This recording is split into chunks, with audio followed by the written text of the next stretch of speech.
Morning good. Our ulam for today is wow. Sarap.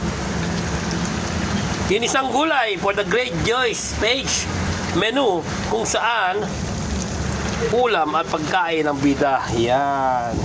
It's Thursday, July 18, 2024. Ang ulam po namin ngayon ay ang healthy na ginisang kalabasa. May sitaw, yes. Yan, may sahog na pork para sa healthy pagkain at ulam ngayong araw na to.